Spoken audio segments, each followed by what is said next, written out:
Terima kasih ya teman-teman udah klik video ini. Sebelum kita lanjut ke audio novelnya, aku ingetin ya untuk kalian jangan lupa like, komen, dan juga subscribe. Terima kasih. Dino memang tidak pernah mengecewakanku. Dia berhasil mengatur reuni itu dan memastikan nama Kansa terdaftar di sana.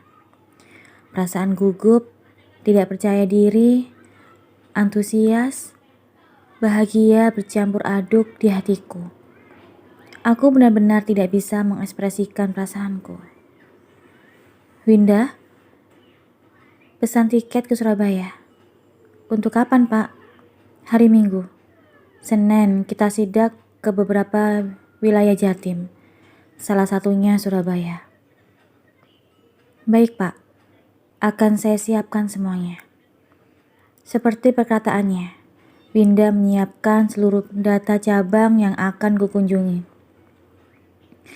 Dari daftar nama karyawan beserta jabatannya, total DPK, dana pihak ketiga, perolehan, bancassurance, produk asuransi, total dana keluar masuk, total kredit dan NPL-nya, non-performing loan, dan data lainnya. Aku meraba nama Kansa. Wanitaku memang cerdas. Kalau melihat betapa canggungnya dia semasa SMA, siapa yang menyangka dia akan menjabat sebagai manajer funding dan membutuhkan kemampuan komunikasi dan persuasi yang baik. Aku sangat bangga padanya. Kansa, jangan membenciku. Aku harus menjadikanmu milikku. Perjalanan menuju Surabaya benar-benar membuatku gugup. Berulang kali aku minum untuk mengurangi kegugupanku. Apa perlu saya mintakan air lagi, Pak? Tanya Winda yang duduk di sebelahku. Tidak perlu. Kami sedang berada di pesawat. Setengah jam lagi, pesawat akan mendarat di kota Surabaya, tempat wanitaku berada. Apa kamu sudah memesankan hotel? Tanyaku. Sudah, Pak. Kita akan menginap di Hotel Plum sesuai dengan arahan Bapak. Oke, thanks. Sama-sama, Pak. Kami tiba di kota itu ketika waktu menunjukkan pukul 15.30 WIB. Winda memesan King Executive Room untukku. Sementara untuk dirinya sendiri, dia memesan Deluxe Twin Room. Winda memerintahkan bellboy untuk membawa koperku di dalam kamar. Ada lagi yang Anda butuhkan, Pak? Tanyanya. Tidak ada. Kamu bisa kembali ke kamarmu. Malam ini acara bebas. Kamu bisa menggunakan waktumu. Baik, Pak. Nanti malam aku ada acara. Jadi jangan ganggu aku. Baik, Pak. Untuk besok, jam berapa kita kunjungannya? Waktu morning briefing. Paling telat jam 8. Baik, Pak. Saya akan kembali datang di waktu itu. Selamat sore, Pak. Selamat bersenang-senang. Oke, Winda. Thanks. Sama-sama, Pak. Winda kembali ke kamarnya. Aku pun begitu. Aku mulai membongkar koperku dan mencari-cari baju yang akan kupakai untuk malam reuni. Aku benar-benar gugup setengah mati. Aku ke kamar mandi dan menatap wajahku di cermin. Aku melihat seorang pria tidak percaya diri di sana. Bertemu dengan Kansa melebihi kegugupanku ketika harus menghadapi sidang disertasi. Aku lebih memilih menghadapi para profesor itu dibanding harus bertemu dengan Kansa seperti ini. Ternyata aku benar-benar seorang pengecut sejati. Alex, kamu pasti baik-baik saja. Kamu bisa melakukannya. Kamu pasti bisa melaluinya. Kamu pasti bisa. Bayangan Kansa akan dimiliki oleh pria lain membuatku menguatkan tekad untuk bertemu dengannya. Aku menyemangati diri sendiri. Aku mencukur jenggot-jenggot halus di wajahku dan mulai membersihkan diri. Waktu masih menunjukkan pukul 4:30 sore ketika aku selesai bersiap diri. Untuk mengusir kegugupanku, aku menelepon Dino. Din, kamu yakin semua sudah siap? Guk, kamu mengganggu kencanku. Kamu bisa mengeceknya sendiri. Semua sudah siap. Tinggal menunggu pemeran utama datang. Apa kamu yakin dia akan datang? Tanyaku dengan sangsi. Aku yakin, tapi walaupun dia tidak datang, kamu masih bisa menemuinya besok. Aku terdiam mendengar ucapan Dino. Sepertinya pria itu bisa membaca kegelisahanku. Dia kembali berkata, "Jangan gugup, Guk. Kamu adalah seorang Yohan Alexander. Pria tampan, kaya, tukang perintah, namun baik hati. Anak dari mantan orang nomor 1 di kota ini. Seorang direktur nanotekno dengan 7 anak perusahaan. Pria dengan kecerdasan luar biasa. Tapi sayangnya lemah pada satu wanita. Guk, aku yakin dia tidak akan menolakmu. Percaya dirilah. Walaupun kemungkinan terburuk dia menolakmu, jadikan dia milikmu. Dengan begitu dia tidak akan lari darimu." Dino berkata dengan panjang lebar. "Apa maksudmu menjadikannya sebagai milikku?" Tanyaku. "Kamu mengerti maksudku, Guk? Sudah, aku mau kencan dulu. Sukses untuk kalian berdua. Bye." Dino menutup panggilan. Selepas itu aku berbaring di kamar, memikirkan akan seperti apa pertemuan kami nantinya. Karena belum bisa menghilangkan kegugupan, pada akhirnya aku memutuskan untuk melihat aula tempat reuni dilangsungkan, memeriksa setiap persiapan. Akhirnya waktu yang kutunggu datang, tepat pukul 19 WIB. Namun aku masih belum beranjak dari kamarku. Aku benar-benar gugup. Aku berjalan hilir mudik untuk mengurangi kegugupan. Namun ternyata itu tidak membantu. Berkali-kali aku menatap pantulan wajahku di cermin, memastikan bahwa aku sudah benar-benar rapi dan siap untuk bertemu dengannya. Meskipun setiap hari aku bisa melihat setiap aktivitasnya, namun ini adalah pertemuan pertama kami setelah 10 tahun berlalu. Di saat gugup seperti ini, aku butuh rokok dan mungkin sedikit minuman keras. Namun aku tidak bisa menemukan keduanya. Akhirnya tepat pukul 7:30 aku memutuskan untuk turun ke aula. Hatiku berdebar-debar. Aku harap Kansa datang. Tepat di depan pintu aula, aku memeriksa daftar tamu yang hadir. Perasaan lega, bahagia, dan gugup bercampur menjadi satu ketika kulihat namanya ada di sana.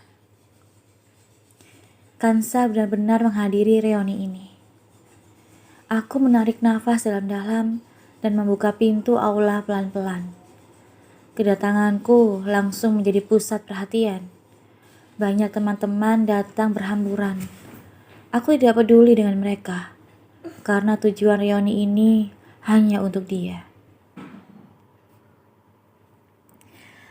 Aku mengalihkan pandanganku ke sekeliling ruangan, berusaha mencari-cari keberadaannya, dan aku berhasil menemukannya. Dek, dek, dek. Detak jantungku berdebar lebih cepat. Mata kami saling bertemu pandang. Tubuhku seolah-olah terpaku, tidak bisa memalingkan wajahku. Dia sangat cantik. Kansaku luar biasa cantik. 100 kali lipat lebih cantik dibanding di foto. Jantungku seolah-olah ingin melompat keluar. Perasaanku campur aduk tidak karuan. Aula yang ramai tiba-tiba menjadi hening. Waktu seolah-olah terhenti. Seluruh duniaku hanya terpusat padanya. Aku menikmati detik-detik dunia kami bersama. Tubuhku ingin berlari dan mendekapnya. Namun tepukan halus membuyarkan ikatan kita. Sini Dilek. Sudah lama kita nggak ketemu. Salah seorang teman menarik tanganku dan mulai membuatku sibuk menjawab rentetan pertanyaan mereka. Berkali-kali aku melayangkan pandang padanya. Sosok cantik itu duduk sendiri di pojok ruangan. Seolah-olah keberadaannya tetap transparan. Ingin ku meraihnya dalam pelukanku, mengatakan padanya bahwa ada aku yang selalu melihatnya. Dia bukan sosok transparan, dan dia adalah pusat perhatian, pusat duniaku. Panitia reuni tampak bersemangat menjalankan reuni sesuai dengan susunan acara yang telah mereka buat. Aku menurut mereka sebagai bintang tamu utama. Mau tidak mau mengikuti acara itu. Selama acara berlangsung, mataku tak pernah lepas memperhatikannya. Setiap kali mataku bertemu, selalu timbul debaran di hatiku. Perasaan gugup luar biasa selalu datang melandaku. Di reuni kali ini, aku berencana untuk mengatakan perasaanku. Membayangkan adanya penolakan membuat nyaliku ciut. Aku merokok dan meminum minuman keras untuk menutupi kegugupanku. Malam semakin larut. Satu persatu anggota reuni mulai pulang. Aku selalu menatap Kansa, memastikan wanita itu masih ada di sana. Aku lega begitu melihatnya. Beberapa orang tampak tidak puas bila reuni itu harus diakhiri, sehingga ada yang menyarankan untuk melanjutkannya di tempat lain, yaitu di tempat karaoke. Aku melirik Kansa, menimbang-nimbang apakah wanita itu akan ikut juga. Aku gambling, memutuskan untuk ikut acara itu. Walaupun Kansa tidak ikut, aku tinggal pergi mengejarnya. Di luar dugaan, Kansa mengikuti acara itu. Suasana di ruang karaoke tampak lebih panas. Lampu ruang yang redup, musik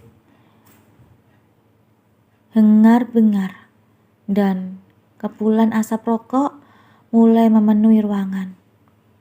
Aku mengawasi Kansa, menunggu waktu yang tepat untuk mendekatinya.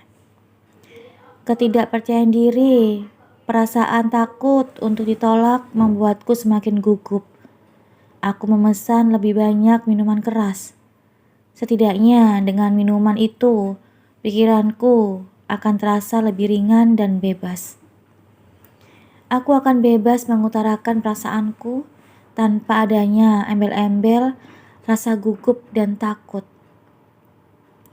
Minuman keras membuat kepalaku terasa ringan. Aku mulai ketagihan. Tubuhku tidak berhenti mengkonsumsinya. Setiap kali habis, aku selalu memesannya lagi dan lagi. Pikiranku mulai melayang-layang. Tubuhku terasa panas. Perasaan gugup, tidak percaya diri, dan takut sudah tidak ada lagi. Digantikan oleh perasaan bebas tak terkendali. Aku tidak menyadari bila satu persatu teman-temanku telah pergi. Yang kupedulikan hanya keberadaan Kansa. Hingga pada akhirnya tinggallah kami berdua. Berada dalam satu ruangan dengan Kansa membuatku semakin tidak berhenti minum. Berbotol-botol telah kuhabiskan. Kepalaku menjadi semakin ringan. Kesadaranku mulai berkurang. Akal jernihku mulai hilang. Aku berniat untuk meminum botol yang selanjutnya ketika seseorang menahan tanganku. Cukup, Al. Aku mengenali suara itu. Suara yang kurindukan dalam malam-malamku. Aku menengadah dan melihat Kansa di depanku. Ah, apakah aku bermimpi? Apakah dia benar-benar Kansa? Betapa cantiknya. Kansa, temanku. Kansa, hehehe. Aku mulai meracau. Entah apa yang kuracaukan. Kata-kataku hanya mengalir begitu saja. Aku merasa sangat bebas dan tanpa beban. Mungkin ini hanya mimpi, tapi aku bisa berbuat sesuka hati. Aku meringsut mendekatinya. Dengan perasaan mendamba, aku memeluknya dan mulai meracaukan hal-hal yang tak bisa kuingat dengan jelas. Aku merasa Kansa membalas pelukanku. Aku merasa seperti kembali ke rumah yang hangat. Pelukan Kansa adalah tempat untukku pulang. Rasa nyaman ini membuatku mengantuk. Sedikit demi sedikit, aku mulai kehilangan kesadaran dan akhirnya pergi ke alam mimpi. Aku tersentak ketika bermimpi Kansa akan meninggalkanku. Serta-merta aku terbangun. Betapa terkejutnya aku melihat Kansa benar-benar berada di kamarku. Tanpa aku sadari, tubuhku telah bergerak lebih dulu. Grep. Tanganku menarik lengan Kansa yang berdiri membelakangiku. Ternyata ini bukan mimpi. Kansa benar-benar ada di depanku. Semua yang terjadi di ruangan karaoke juga bukan mimpi. Kansa membalas pelukanku. Apa itu artinya? Dia tidak lagi membenciku. Kansa, ucapku dengan suara parau. Berpikir hal seperti itu membuatku menggila. Pikiran dan logika tertutupi oleh perasaan liar yang datang begitu tiba-tiba. Entah mendapat keberanian dari mana. Aku langsung menarik tangan itu hingga tubuh Kansa terjatuh dalam pelukanku. Aku mendekapnya dengan erat, seolah-olah takut dia akan pergi begitu saja. Kansa, Kansa, Kansa. Aku memanggil namanya berulang-ulang. Perasaanku begitu meluap-luap. Perasaan rindu dan ingin memiliki menjadi satu. Aku memanggil namanya dengan lirih, memastikan bahwa dia benar-benar ada dan aku tidak sedang bermimpi. Aku mengecup keningnya dengan lembut, menunggu reaksinya. Tidak ada penolakan. Apakah Kansa sudah benar-benar tidak membenciku? Aku menarik tubuhnya dan menatap matanya dalam-dalam. Aku bisa melihat pantulan diriku di dalam bola matanya. Aku mencari-cari adanya penolakan, namun aku tidak menemukannya. Aku mulai terbawa suasana. Dengan ragu, aku mendekatkan tubuhku secara perlahan, bermaksud untuk meminumnya. Aku memberi kesempatan wanita itu untuk menolakku. Namun, semakin dekat tubuh kami, tidak kulihat penolakan dari dalam dirinya. Aku menatap bibir lembutnya, bibir yang selalu kudambahkan dalam mimpi-mimpiku. Perasaan ingin menjumbuh dan merasakan bibir itu menuntunku untuk mendekat padanya. Aku mulai kehilangan pikiran dan logikaku. Aku hanya mengikuti naluriku sebagai laki-laki yang selama belasan tahun mendambanya. Perlahan namun pasti, aku mengetuk bibirnya. Perasaanku tercekat. Aku selalu membayangkan bisa mencium dan mencumbunya. Namun ternyata, hayalan itu tidak sebanding dengan perasaan nyata. Bibir Kansa terasa sangat lembut, hangat, manis, dan kenyal. aku menjadi semakin candu. Sudah lama aku tidak berciuman. Aku sedikit grogi dengan kemampuanku itu. Aku hanya bisa mengandalkan naluriku. Terima kasih ya udah dengerin audio Eva Family. Dengerin terus ya audio Eva Family di YouTube Eva Family. Sampai jumpa. Bye-bye.